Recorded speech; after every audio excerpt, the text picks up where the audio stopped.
you doing, folks? Hey, to our one subscriber that is out there so far. Hopefully, many more. But I just wanted to take a moment to impart my own little solo contribution to the. excuse me. I want to contribute my own solo offering to the Delinquent Studios channel. At least give a little something today in honor of and keeping my promise also to make sure that I put in actual solo vid of my own today. And what I wanted to do today is give a little bit of a preview of the type of things that I'm going to be trying to endeavor to speak about. The show right now is see, is tentatively titled. Can we get that right? Tentatively titled Dark Deals, the other side of hip hop. The dangerous game. Maybe, I'm saying Dark Deals, the dangerous side of hip hop, you know, or, hip hop and rap. Because I'm going to start, folks. Couple of previews, couple of spoilers, if you will, is that I'm going to start reigniting the conversation of hip hop and rap being two separate genres now. I think it's time that we grew up and accepted that. In rock, you have garage rock, you have pop rock, you have metal, you have punk, you have, death metal. I'm saying? You have different facets and forms of rock that, that just spreads out and branches out. But when it comes to hip hop, it all has to be hip hop or it's nothing. Either it's hip hop or it's not.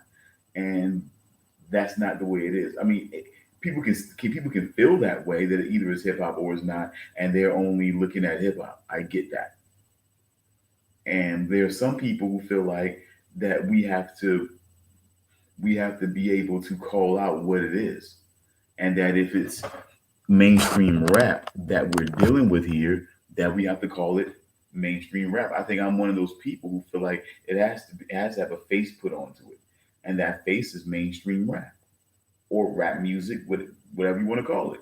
But it's not hip hop. So we have to start having that conversation and how certain things are run on that level that may not happen on different levels. We will start discussing why a guy like, why are things working for guys like Mac Miller, Peaceful Journey? Why it was working for guys like Mac Miller, guys like Wiz Khalifa, guys like Chance the Rapper? Why did they take the chances that they took, and not taking the industry help and whatnot? Hey, just doing a quick preview here. Only be a few minutes. I'm not sure why we have stalkers. We can just, um, we can just continue on. I'm just doing a sort of preview, keeping my word and my promise. That's all. But real quick, so that we don't, so that we can make use of the maybe 10 to 15 minutes that I do have to do this little preview. Um,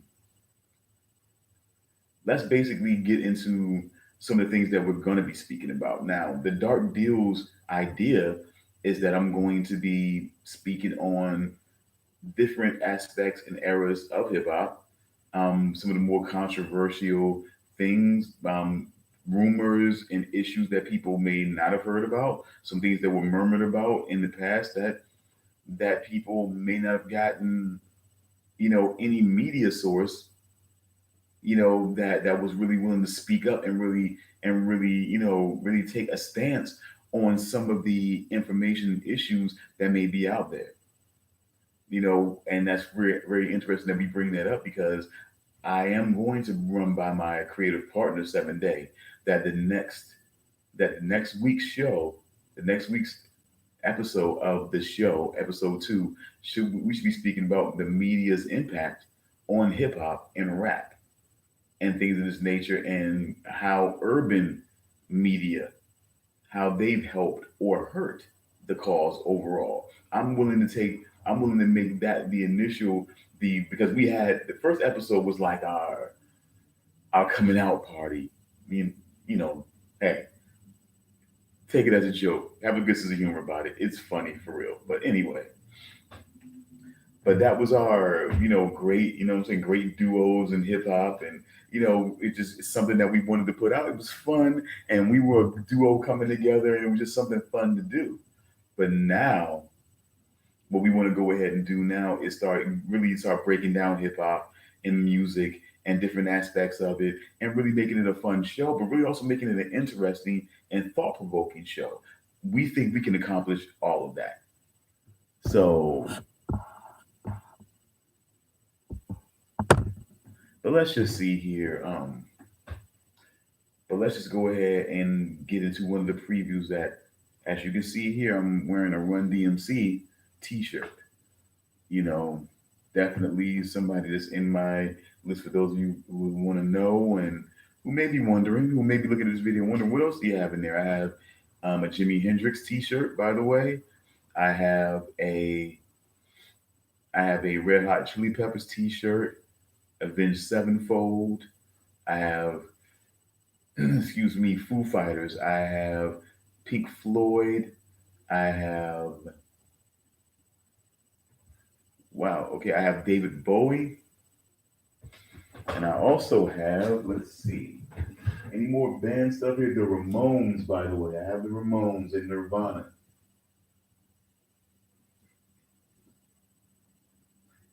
I have the Ramones, I have Nirvana, and I also have Born Naturals. Now, the Born Naturals, now those of you who are in Newport News and in Virginia who should know Born Naturals, you should know them.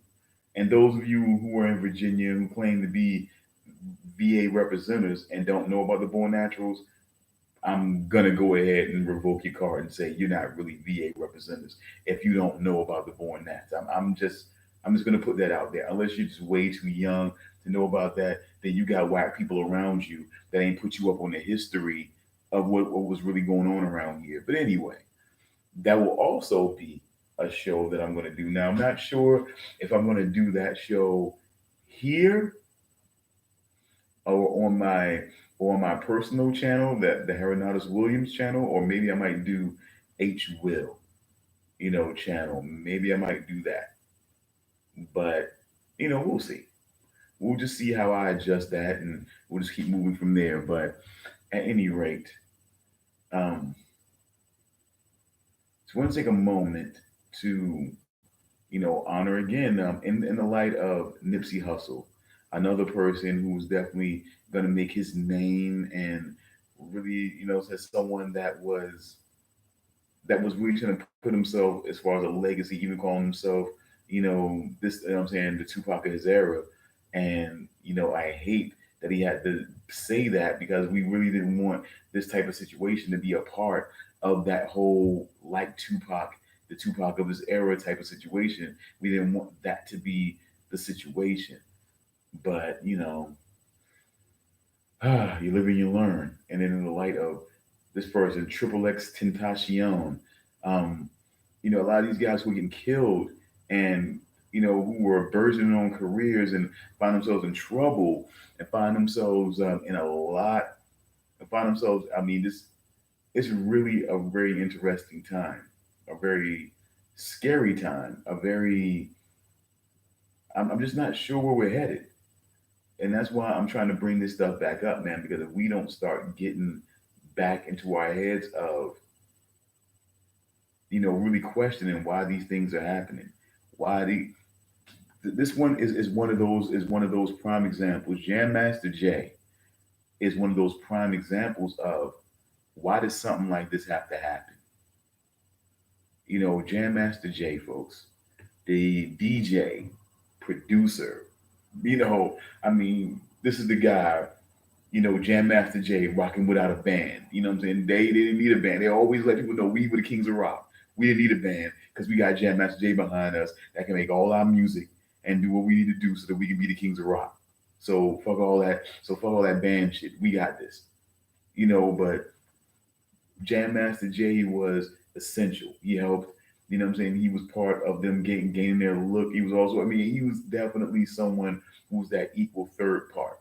You had these two guys who could MC and who could do things in different ways and contributed in their ways uniquely. And then you had Jam Master Jay who kind of came in and completed that circle, completed this unit here.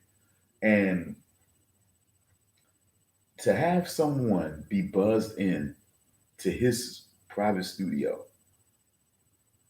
someone buzzed him in to let someone murder Jam Master Jay and then do nothing to help this man who employed you, who paid you, who trusted you hey, if this is somebody who you know, I mean, do you have an appointment? Do we know this guy? Do we know this guy to be of some trouble? Because I'm sorry, it doesn't become a situation of, hey, let us please get this guy. I don't care. You know what I'm saying? That was our, that's Jam Master Jay. We're not gonna let this stand like this. Unless it was somebody that you know that if you try to say something, you're gonna get a reprisal. He's gonna come back and retaliate. If that's the case, then you wouldn't let this guy in unless you had something to gain from letting this guy in.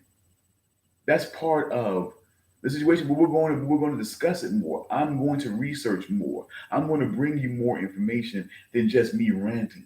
But it's just a preview to let you know where I'm at with this. And letting you know that if nothing else, folks, you know, some interesting things here, and I'm not sure how it plays in. But of course, some people may or may not know that Jam Master Jay was had a lot to do with 50 Cent, you know, getting on and being able, you know, and being able to move on the pathway to the success that he, you know, that he had, you know, once he got signed and once he was on his way to getting signed, he was a big part of that. So I'm not sure. We're gonna start looking, doing some more digging, and asking questions, and we're gonna keep bringing up the conversation. I'm gonna keep bringing up what I can dig up, what I can find, what I can research behind me. Check into it yourself. I want to start conversations again. This is what this is about. I want people to understand that we don't take these deaths lightly. Anyone's death. So, because by the way, Nipsey Hussle was murdered, yes, he was, and disrespected as he lay dying. But there were two other men who how can I put it, who fortunately survived, but they were shot. Two other guys were shot in this process. You know, there could have been two more lives lost right along with Nipsey Hussle. And we need to really understand and acknowledge that.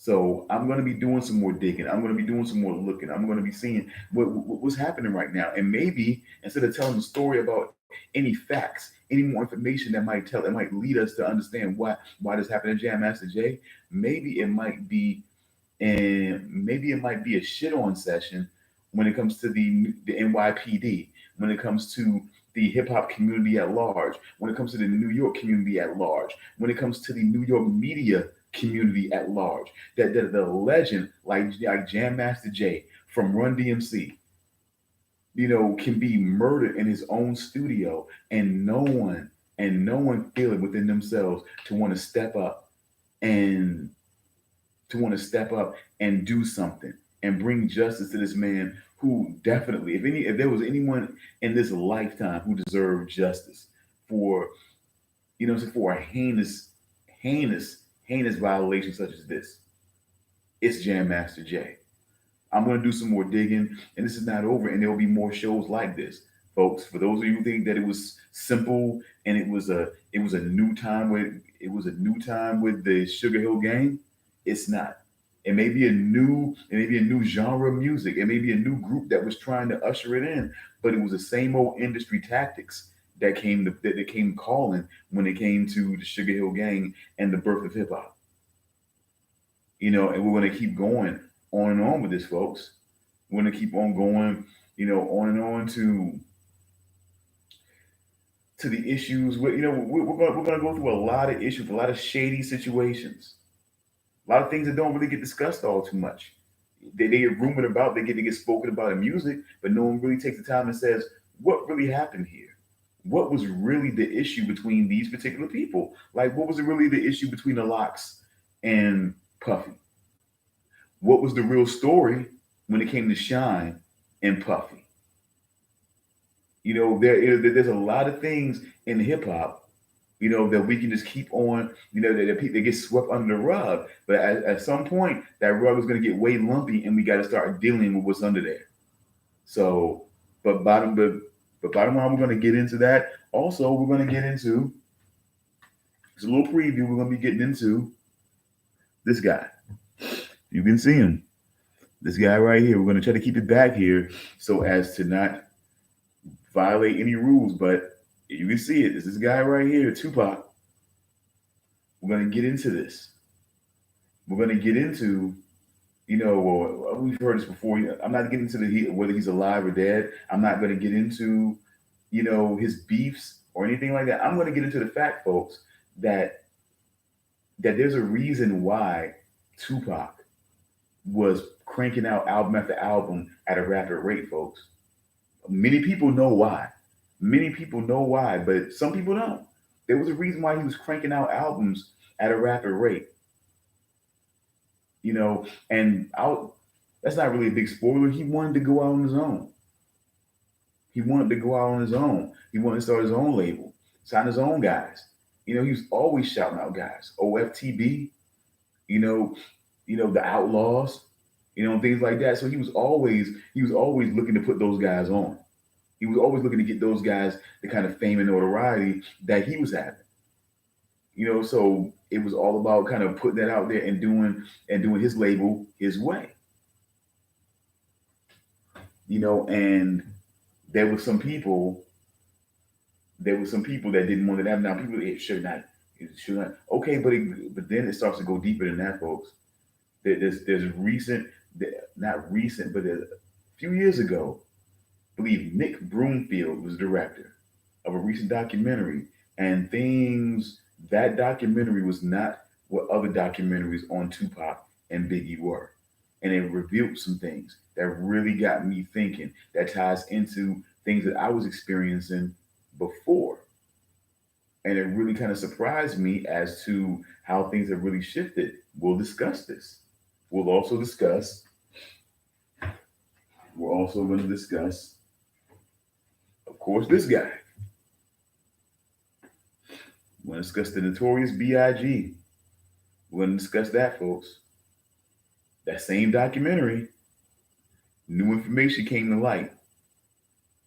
New information that when I was a kid, I had an instinct. I believe that when Biggie was murdered, I believe that something instinctively made me feel like Puffy had something to do with it. Just paranoia, just something about in the way that the caravan was, was going, the way everything was set up, the way the security was set up, everything. I'm going to discuss it all, folks. I'm going to discuss it all. That's what these things are about, folks. I'm going to discuss who I feel like the players are and give you the information and lay it out as best I can to let you know this is what this is, folks. The Linkwood Studios, we're going to be big on hip hop. That's one thing that we're going to be big on here. We're going to be big on hip hop because, this is what's come together here. A hip hop, a guy who's big on hip hop. He's an MC, he's a producer, he's an engineer, he writes books, novels, whatever you want, man. That guy's prolific. And I'm coming the same way. So I'm a journalist. I'm a hip hop journalist, but I'm also an overall music journalist. That's what you get over on Mainframe Magazine. You'll get me speaking about rock, punk, metal, all of that. Folk music, soul, whatever. I'll speak about it all over there. But it'll be more concentrated on hip hop here and more of the culture in the industry. We're gonna bring that to you here because we got a guy that I feel like embodies that and embraces that here. So we're gonna bring that to you. Of course, we're gonna be able to speak about other things. This guy's a musician. He's an engineer. I'm pretty sure he has some interesting stories of maybe some other guys he's engineered for. Maybe that wasn't quite hip hop. I'm pretty sure. As we open that door, maybe might open the door to us doing other shows and other things. It's quite possible. And in case you didn't know, folks, I just want you to know that I at least want to measure up to 30 minutes, which is around the amount of time that the debut show came along. I'm saying, for my guy here. But I may not have that luxury as it's getting close to 12 o'clock. And I want to make sure that it was shown that I put it in within this date this date area here, so I may have to get as close as I can, shut it down, and then make sure it's put in before 12 o'clock so that I can definitely say it was put in on Thursday as I promised. Because I want to keep up my promise to this guy, man. People, we got to understand, like, to get, I want you to get to know us a little bit more also along with this. And I think this is what this is going to do here in this creative space. No holds barred. We do what feels right. You know, we talk, we communicate, and we do what feels right to us. And that's what we're going to keep on doing. So that's bottom line. Um, and I just feel like, man, I just feel like I want to step up to the plate and not let this guy down because this guy's been in my corner, having my back. You know, we've been in this together, man. Like, you know what I'm saying, like this for the last several years. Since I've been putting out digital issues of Mainframe magazine, this guy's been right here with me, man. You know what I'm saying, making sure that it goes over. You know, doing the best that he can do, giving us some truly hard hitting stuff, and I really appreciate him for everything that he's done.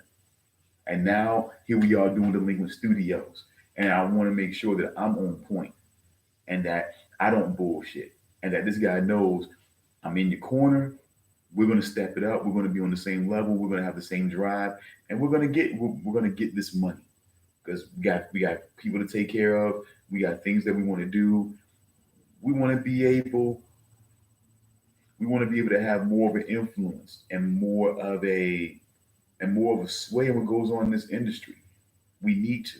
We need to have somebody speaking on the real culture, the real art of hip hop. You know, the real MCs. And I know he kind of says, "Oh, we don't want to put that as a tagline," but when we're speaking, that's what it is, man. Run DMC, Daz Effects, you know, 8 Ball and MJG, UGK, Outkast, Goody Mob, you know, Big Crit, Pastor Troy, Most Def, Talib Kweli, Common, you know, P Rhyme, Prime, Run the Jewels, DJ Jazzy Jeff and the Fresh Prince. These are people that are hip hop. This is what hip hop means to us. D1, J. Cole, Kendrick Lamar. You know, this is what hip hop is about, man. Bahamadia, Queen Latifah, Moni Love, Jean Grey. You know, this is what hip hop is really all about. You know, Miss Melody, Roxanne Shante, okay, Nikki D. You know, this is this these women and men are what hip hop were all about. What real hip hop was about. Now we have to acknowledge and understand that the industry has come in, they've infiltrated, and now what we have are two different genres. We have hip hop over here, Kendrick Lamar's, the J. Cole's, the Joey Badass, you know, these guys, the Ace, you know, the Aesop Rock, the Logic, you know, Logic. These guys are representing hip hop. Okay, you got certain guys over here that are representing mainstream rap. These, you know, these guys that are coming out that are about being marketable. They're not about representing the culture. You know, that's what we have out here, folks. You know, and we're going to discuss the deals, the shadiness, the things that happen behind the scenes that people don't know about, that people may have heard rumors about, but wasn't sure how true it was. You know, we're gonna explore these things, and when we talk about the dark deals, we're going to explore all those shady situations, all those things that have broken up groups, that have caused people to have harsh feelings, even sometimes that cause people to be confused about a decision that was made. I'm going to tell you certain things I'm going to speak about. I'm going to really call people out because some of the stuff confuses me. Truly, it does. Some of the things confuses me. You know, I don't understand how certain things can get to a certain point, and then people can still kind of get over it eventually, and all of a sudden get back together. We will discuss it, folks. I want you to be I want you to have thought process in your head. What could I be talking about? Who could I be talking about? What group, what artist could he be talking about? Show after show, whether it's live, whether it's podcast. I'm not sure about it right now, but I wanted to do a live video previewing these things, folks, because these things, these deaths, as you can see, they're not going away, folks. They're not going away. You know, people that you love, people that love you, people that were trying to do things for you, people that were trying to, really transcend things. They're getting killed, folks. They're getting killed by people who don't care about them. People who don't care about Tupac. People who didn't care about Tupac. People who didn't care about Biggie. People who didn't care about Nipsey Hussle. You need to understand. If you don't understand where we came from, then you won't understand where you're going. Please get that, folks. And I don't want to take too much longer on this, but as well as the preview. Dark deals, folks. Dark deals in hip hop. Dark deals. The dangerous side of hip hop and rap. We're going to do this. We're going to get into it. So please, as they said in the old days, stay tuned. We're going to really get into some real stuff here, folks. Stay tuned to Linkman Studios. We are here. Peace.